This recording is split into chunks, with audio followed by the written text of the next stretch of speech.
I taught myself how to braid, so I'll probably make some braiding videos too.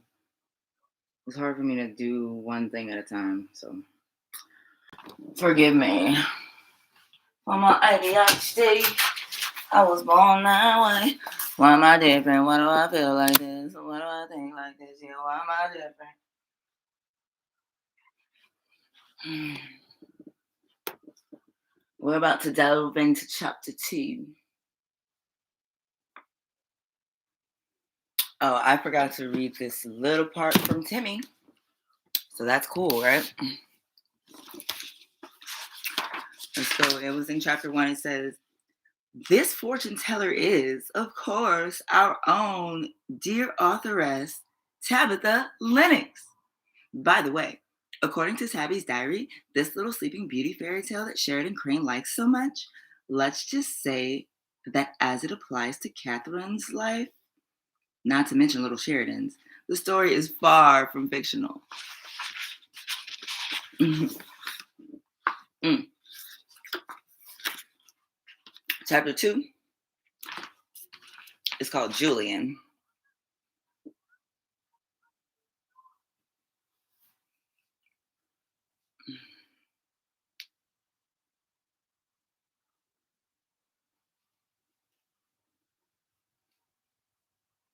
I think Mikey's coming home, but I'm still going to read chapter 2.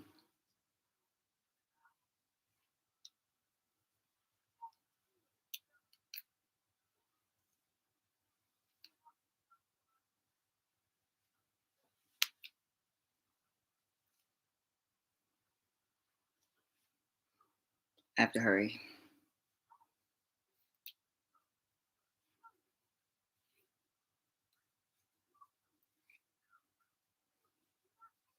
Maybe he'll stop and give me like a Powerade.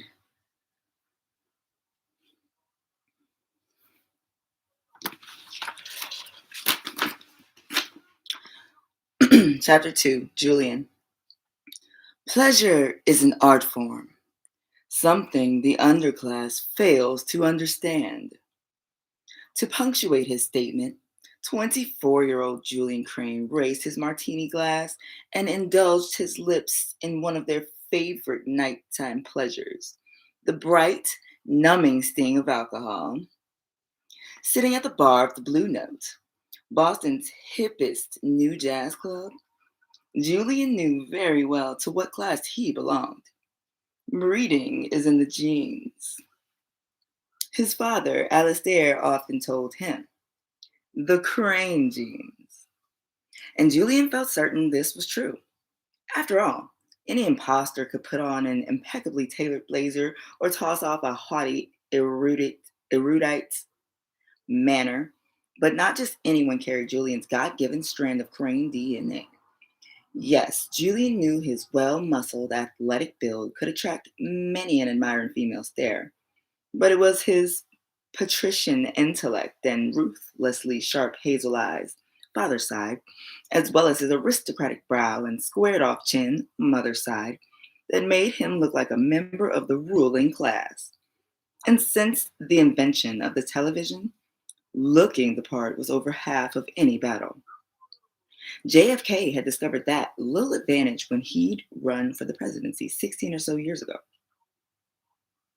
Julian, everyone understands pleasure, challenged Tommy Biddles from an adjacent bar stool. Class has little to do with it.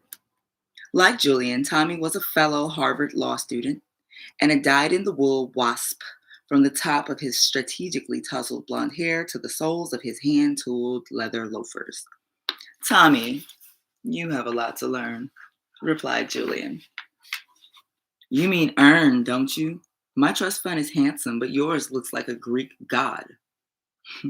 Cash flow has little to do with imagination. On the other hand, what good is money if you aren't spending it on pleasurable pursuits?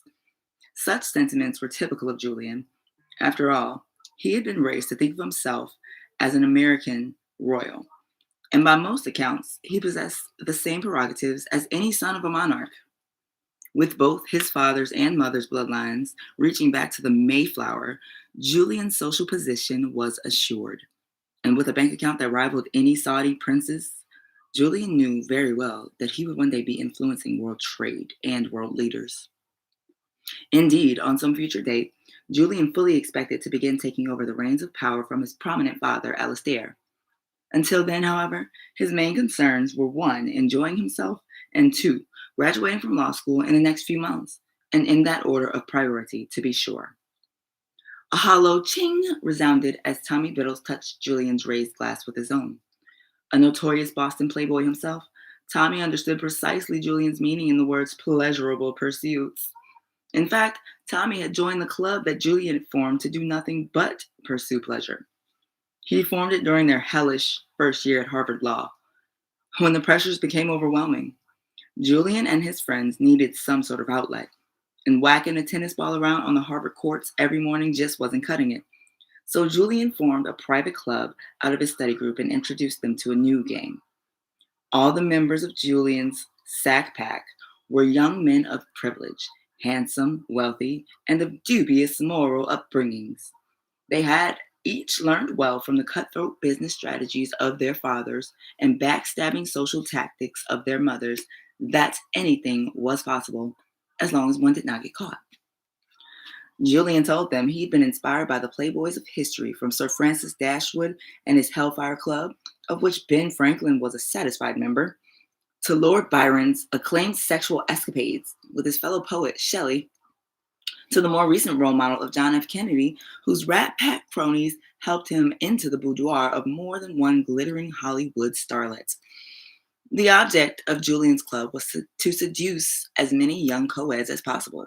And everyone knew that Boston, with its surfeit of colleges located within a few cozy square miles of each other, was more famous for co-eds than baked beans.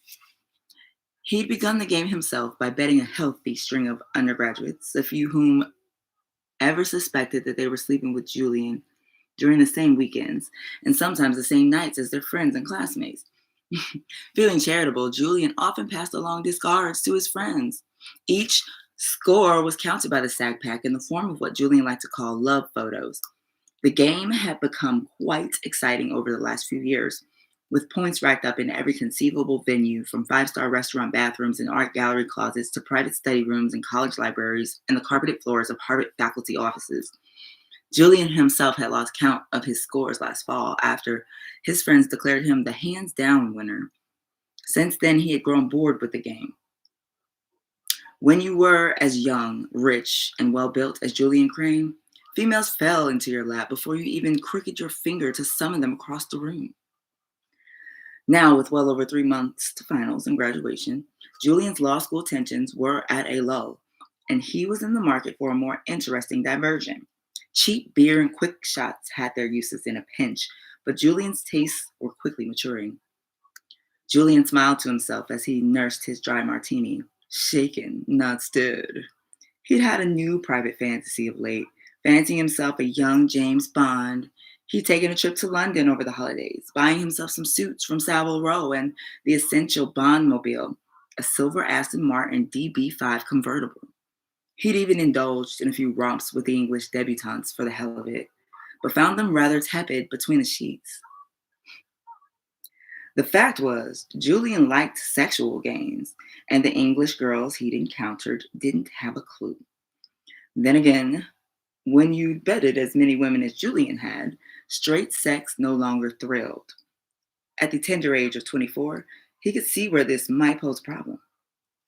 Years ago, his mother had tried to warn him about disciplining himself, eating chocolate hazelnut gâteau. I don't know how to say that word. It's French. Gâteau, gâteau. Every day at meal made one sick of chocolate hazelnut gâteau. Before long, Julian well remembered that lesson. And he remembered more lessons as he'd grown older, watching others of his class, cousins, and friends become so bored with their lives that only the most dangerous behaviors allowed them to feel anything at all. Tragedy occasionally resulted, as he recalled foolish drug overdoses, smashed sports cars, rookie pilot errors, gruesome plunges off Nepal mountain peaks. The list went on. Of course, Julian refused to see himself stumbling into such a cliche pitfall.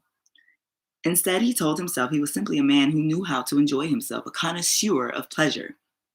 In his case, the pleasure preferred was sexual.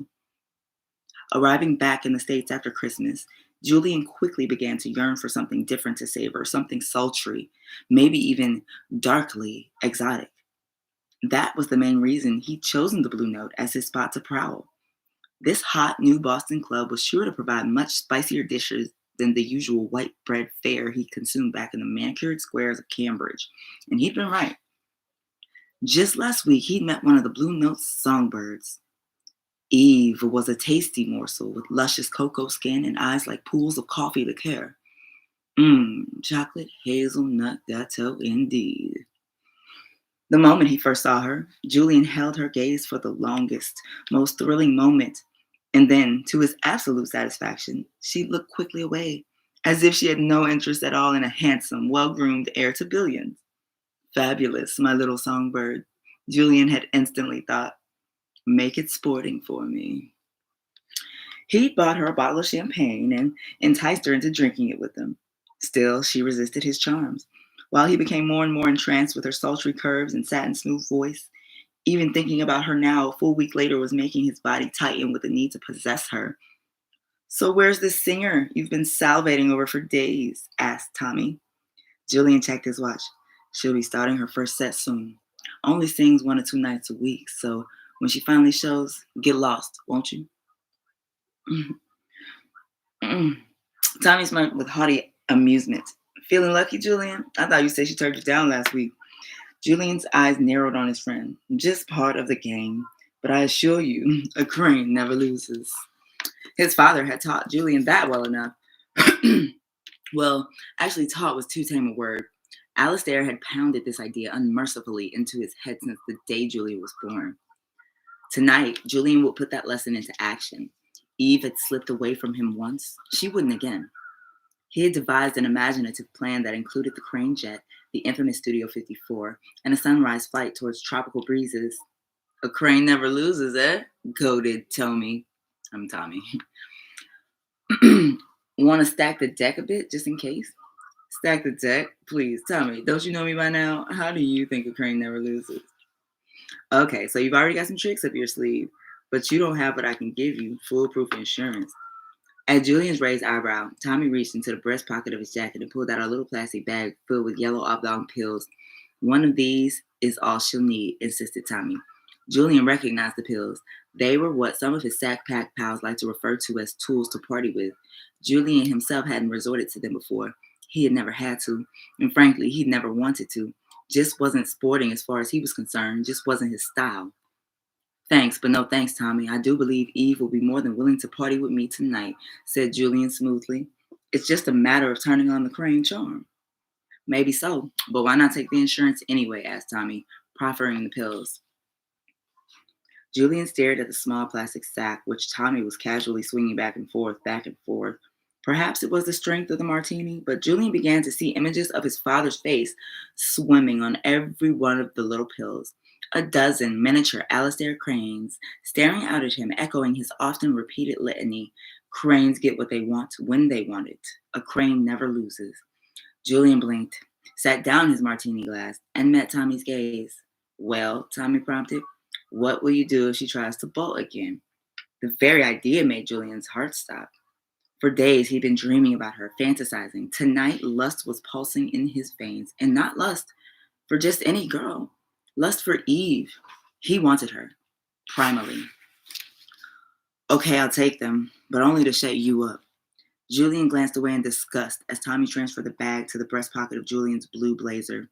Just remember the sack pack motto, Tommy said with a superior smirk. Never take no as her answer. That's fucked up. With a dismissive wave, Julian raised his martini glass and swiveled his bar stool to face the brightening spotlight at the front of the club. See if I missed anything. Chapter 3 is about Eve.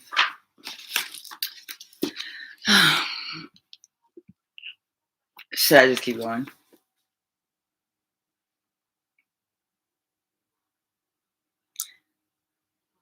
I'm afraid that was like inappropriate. I'll read a few paragraphs. Chapter 3, Eve. Eve Johnson appeared on stage, dressed in red. Her gown, was a valentine of velvet, seductive yet sophisticated, with halter straps that bared her light brown shoulders, a soft bodice that caressed her hourglass curves, and a high slit in the long scarlet skirt that gave a tantalizing glimpse of smooth, shapely leg. For 2 hours, she sang jazz and blues. The Scat Perkins Five backed her natural skill in bringing the room up and then down, then up again. How she relished using her voice to seduce the crowd. Glad to see my classical voice training hasn't gone to waste. Tossing her long brown curls, Eve smiled to herself, amused by the idea of peddling that training in a smoky nightclub. She could only imagine how shocked her uptight parents would be if they ever saw her here, but they never would. The blue note was Eve's little secret. From the stage, her dark gaze scanned the audience. Then she saw him sitting on a bar stool in the back. That guy who'd introduced himself last week as Julian. Oh, the way he looks at me. Hungry hazel eyes devoured her in sizzling tingles of electricity, bursting bubbles of heat. For the entire past week, she couldn't stop thinking about him. On the surface, he wasn't really her type. He was a bit more arrogant, more aggressive, and definitely more white than she usually fancied, but there was something about him, the sexual predator beneath the polished veneer. I'm stopping. I'm stopping. It's like I don't want to stop. I don't have to stop, but I'll be back. I should at least get some braids done, right? I'll continue. And my phone vibrated, and I forgot because I was talking to that girl. Where is she?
I don't want to make that way. I don't even want to. Hold on. Oh, my bad. I started like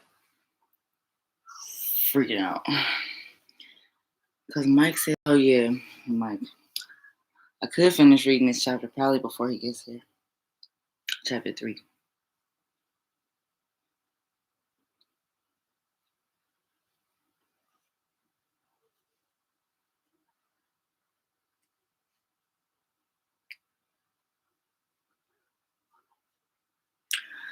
I started thinking about, because he said he was going to get someone, ooh, Xbox, dog. Oh my God, what? What'd that say? Oh my God, what is that? Is there like a new Xbox? Of course there's a new Xbox. Microsoft Xbox video game console. What the fuck? There's two of them. There's two of them. There's like four Xboxes I'm looking at right now. Or like three or something. I want a fucking PlayStation 5. Bad, but I'll wait a second. Cause I'm definitely gonna get that shit from Rent a Center as a fuck.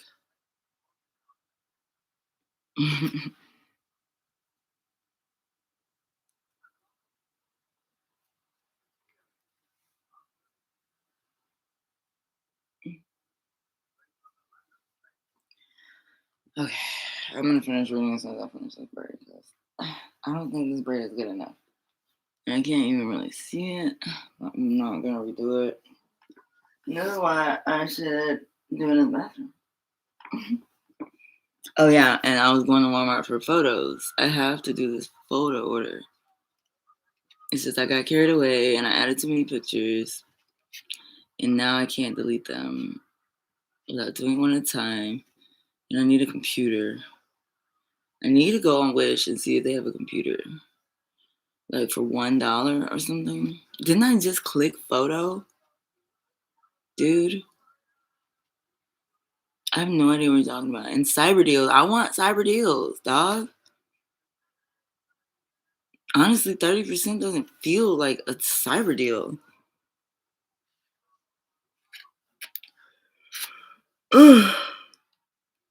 And 32-inch TV should knock off that. Ooh, what's that? Is that ink? No, it's paper. They're so fucking stupid. Notebook, okay. I guess that's not bad. Whatever. What is that? A phone case. Okay. Cyber deals, cyber deals. That's hot as fuck. And the regular price is $40. That's like half off. But I'm not paying $20 for a fucking stick that I stick my phone onto because I could just have somebody else take pictures of me or something. Gamer Master? Fuck. God, that's a fucking TV. That's what the fuck? Ooh, beauty. See? I need some benches, dude. I need like a bench outside.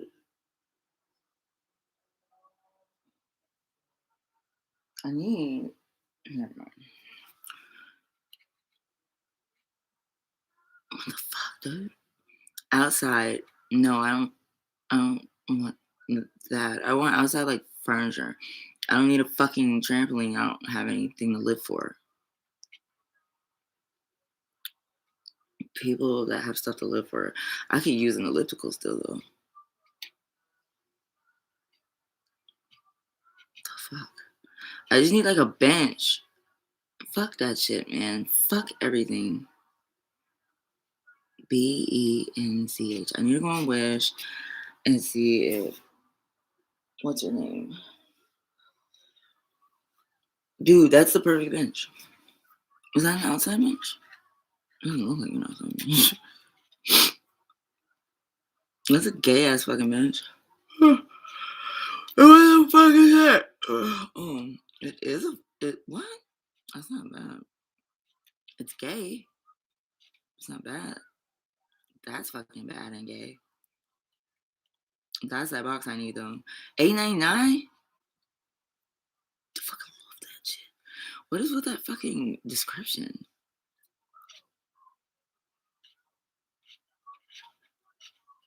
Fuck this, dude.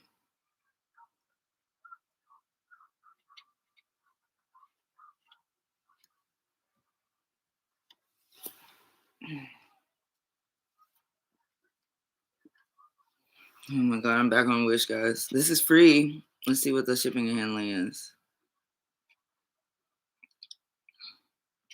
Check it out. Shipping and handling, only $60. But that means I pay 30 now. $30 now. I don't want to pay $30 now. That's just too much for me. I don't want to pay it.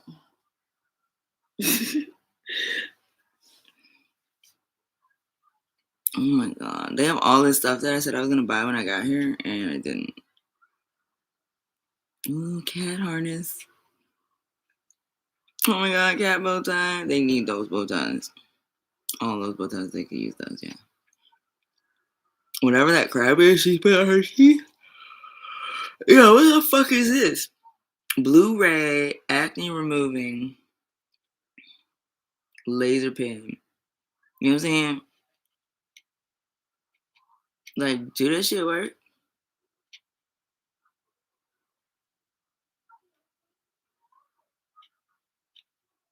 They should show better pictures than that.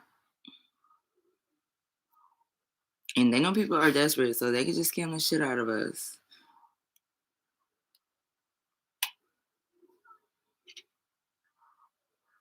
Revives damaged hair, yeah. That bullshit. Oh my god, but that makes Bluetooth in your car, I think. Which is cool. That's cute. That's really cute. That's a dream catcher. I don't want to get a dream catcher. I don't want to do anything without Tina.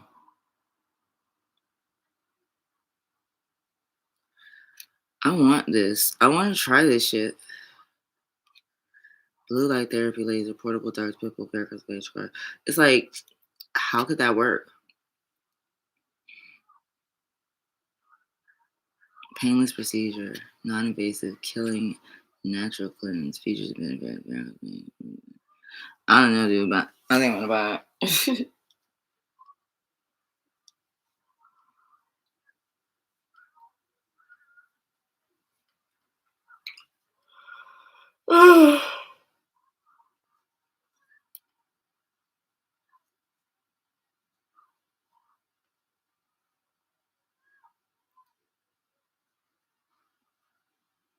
All right, I'm gonna finish this chapter so that I can just finish.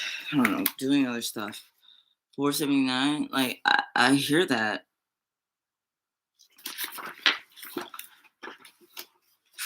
Excuse me. Hell yeah, I'll pay half now and half later. Shit.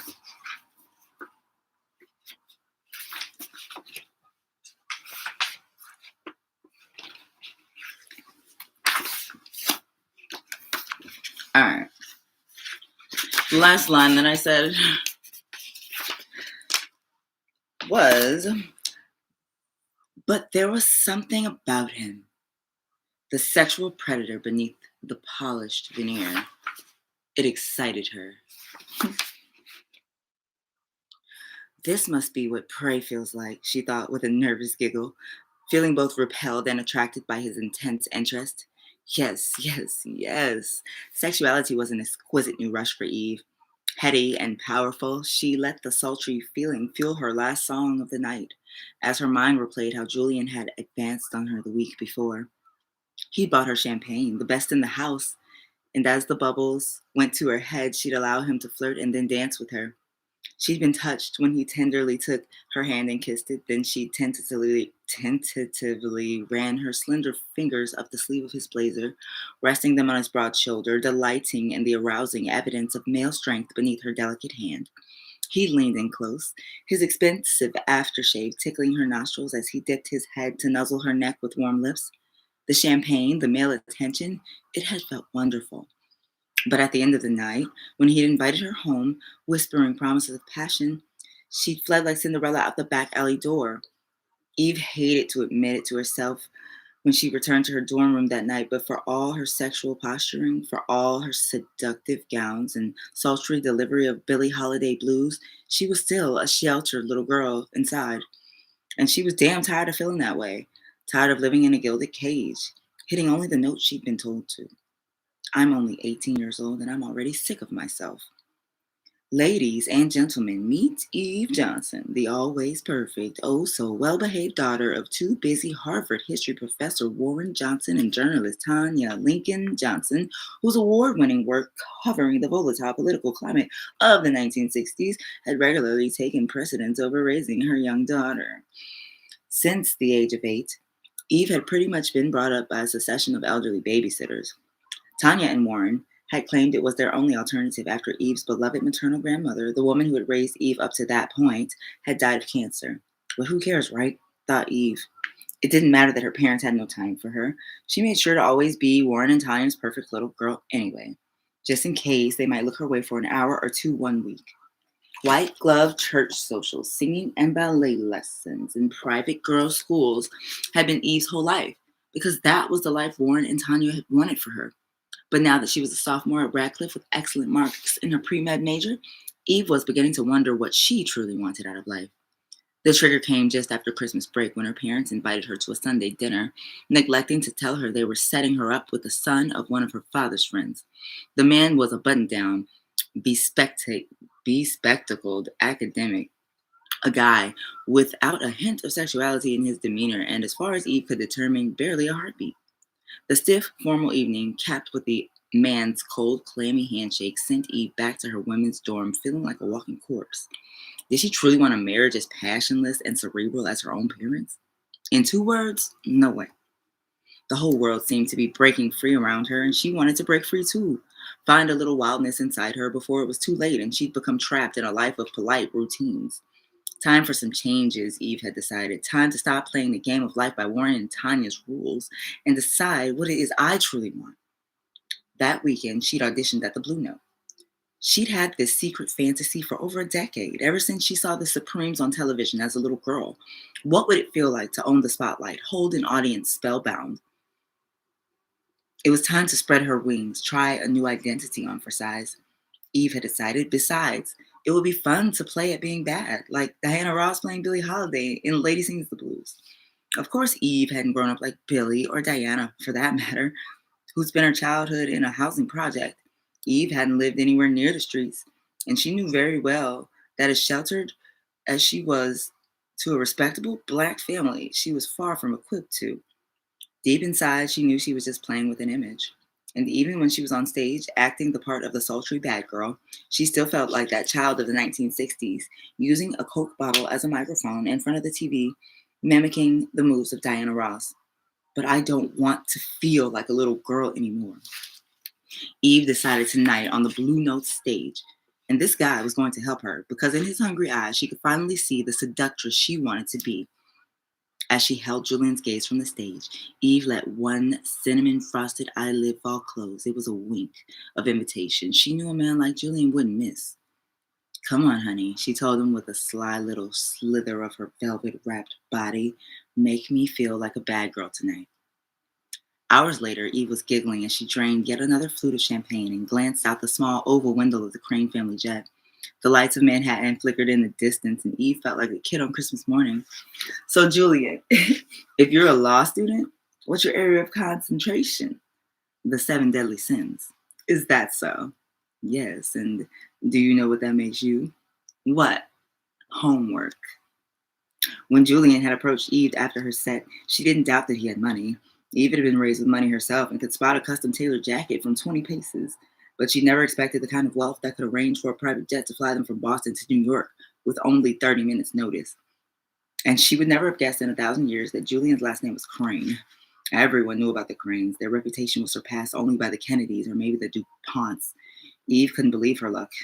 It was February 13th, Valentine's Eve, and here was her billionaire Prince Charming right on time. Julian seemed like a genuinely nice guy, too. He even took the trouble to toss the Blue Notes house band leader Orville Scat Perkins his personal card promising some high-paying gigs. Ring the Harmony Country Club and use my name, Julian had offered. The bands they book are atrocious compared to your smooth sound. Scat had smiled and tipped his hat in thanks. Eve was impressed with Julian, and there was no way she was going to turn down his invitation to visit the famous Studio 54. Everyone knew about that club. All the heavy hitters in the entertainment industry went there. Directors, actors, club owners, and record company execs. Record deal, record deal, record deal. The idea didn't just echo through Eve's mind. It vibrated through every particle of her being. Julian even claimed he could get her into the super exclusive celebrity sub-basement where stars like Stevie Wonder and Donna Summer sometimes partied. When the small jet finally landed, a Mercedes stretch limo met them on the tarmac. Eve felt like a movie star as they pulled up to the club. The door of the limo opened to a red carpet.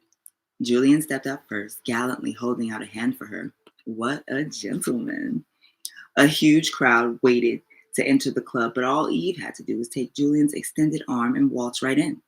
Dozens of faces gaped as this white man of, oh my God, this white man of wealth escorted a gorgeous light skinned black woman in a stunning gown of scarlet velvet past the burly security guards. Every face in the crowd registered the same thought: surely they must be famous.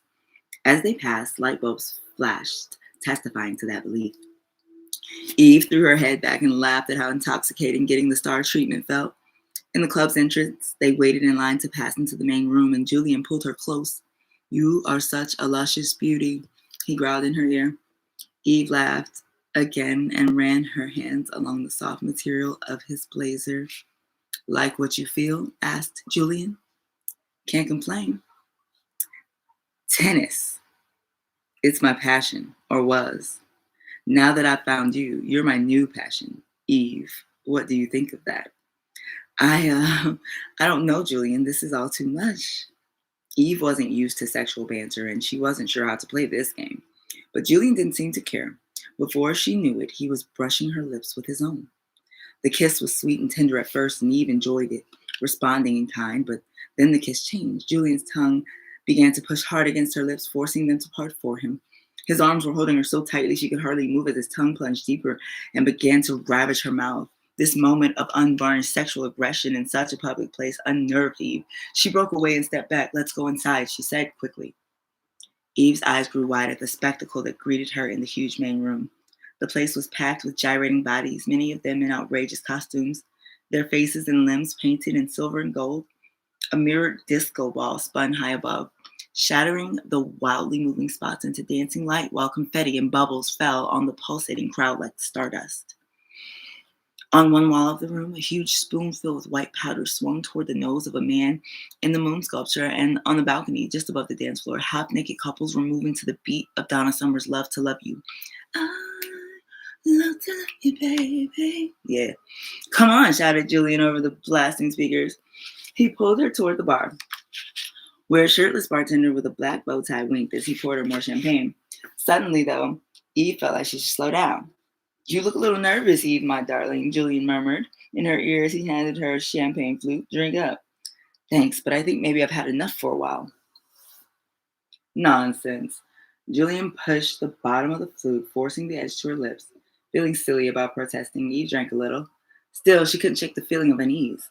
The club was certainly a shock to her system. She expected it would be hopping, but not out of control. Cocaine was being consumed around her as freely as alcohol, and some of the couples were so high they began to have sex on the dance floor. Julian pulled her along through the twisting bodies until they found a spot of their own in a shadowy corner on the floor. He spun her around with one hand, then pulled her close to him and began to sway with her. "What an exotic creature you are," he whispered, pressing intimately against her. "From the moment I heard you sing, I knew I had to have you." His lips caressed her neck, then moved lower to sweep across her cleavage. Wow, I don't know that word. Coquettishly displayed in the sweetheart cut of her velvet gown neck line. "Julian, I think you'd better slow down." Is my face like dark right there? That's why I'm obsessed with myself. I'm gonna stop here. Oh yeah, it is dark right there because it's boring. I have acne. Just this, dude.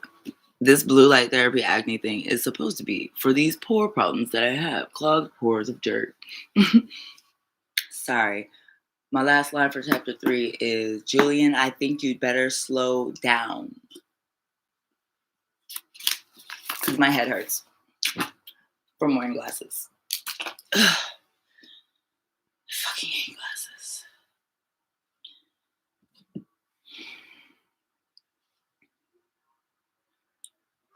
I wish things were less complicated.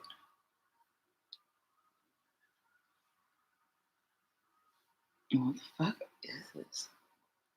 I didn't even think about this stuff. Like, I have to get off of this because losing my baby was the worst thing that ever happened to me. And it still is a thing. I still don't have her.